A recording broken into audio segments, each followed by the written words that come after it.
आदरणीय अध्यक्ष जी, इन लोगों को पता है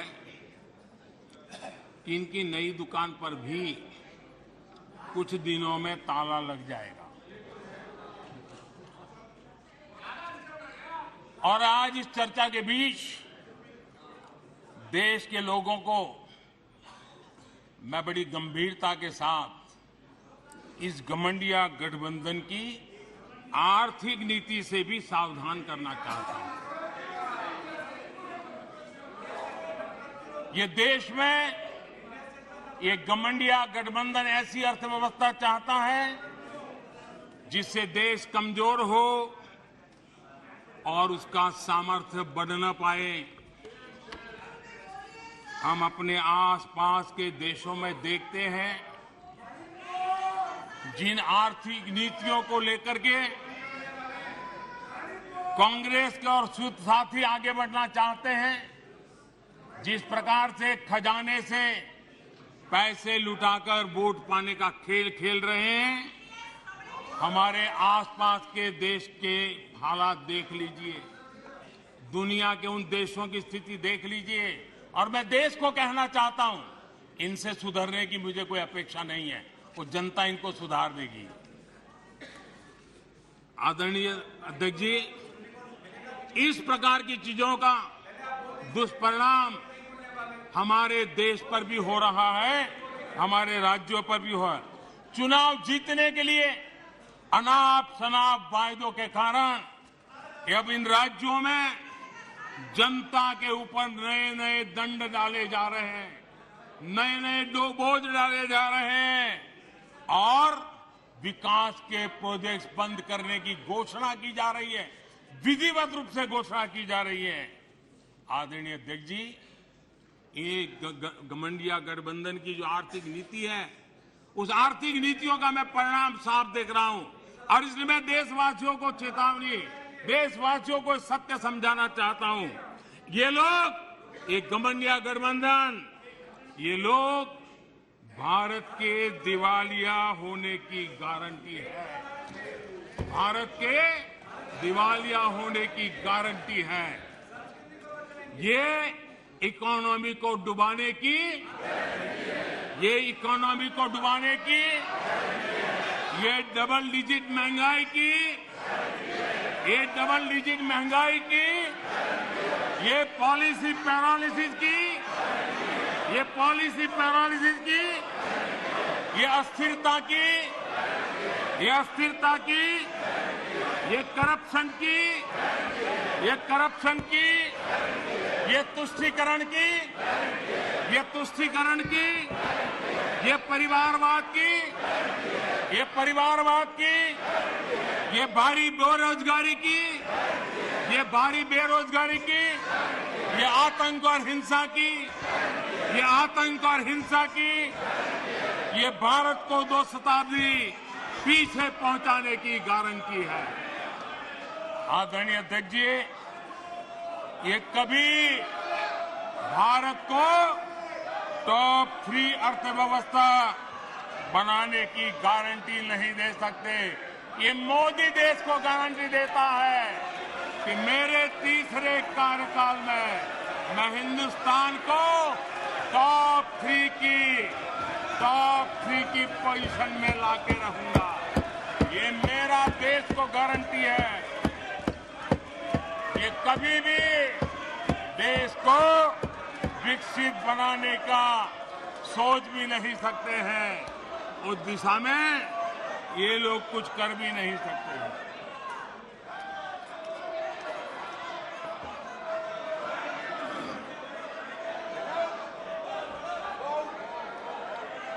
आदरणीय अध्यक्ष जी,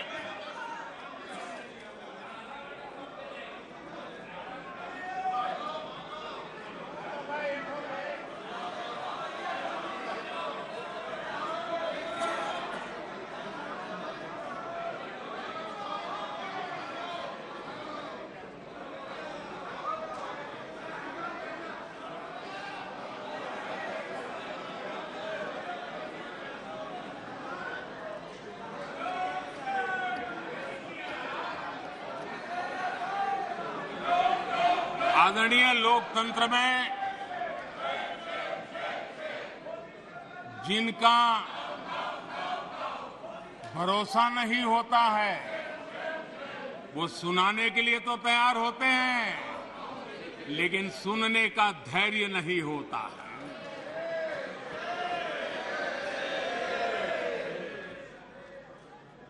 अब शब्द बोलो, भाग जाओ।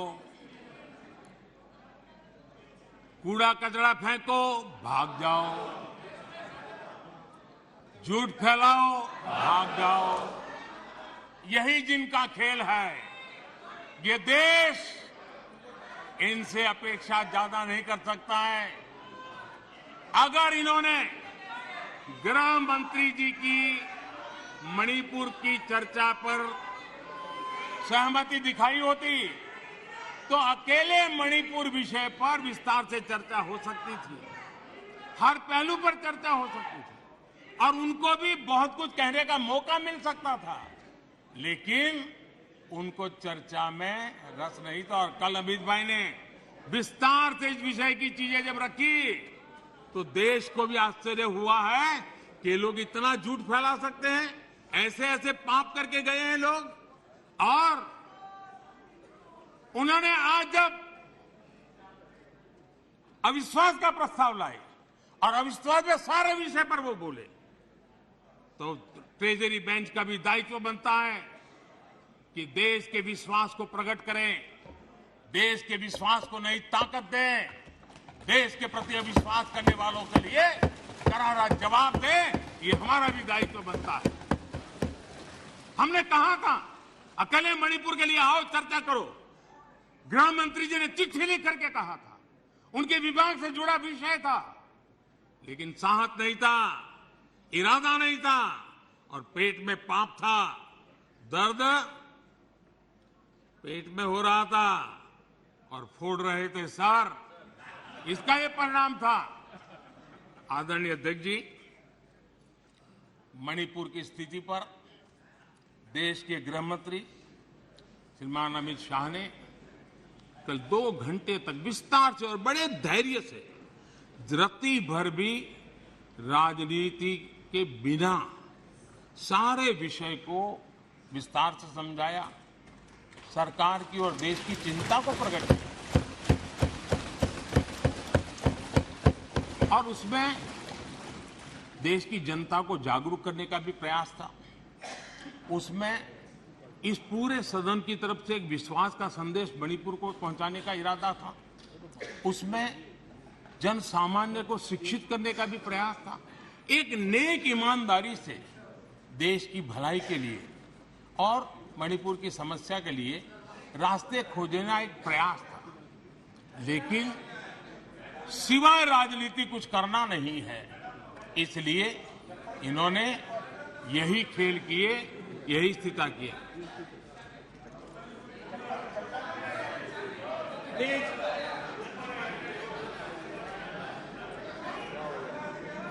आदरणीय अध्यक्ष महोदय,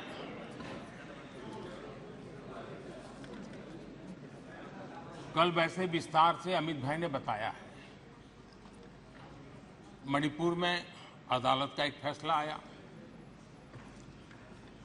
अब अदालतों में क्या हो रहा है वो हम जानते हैं।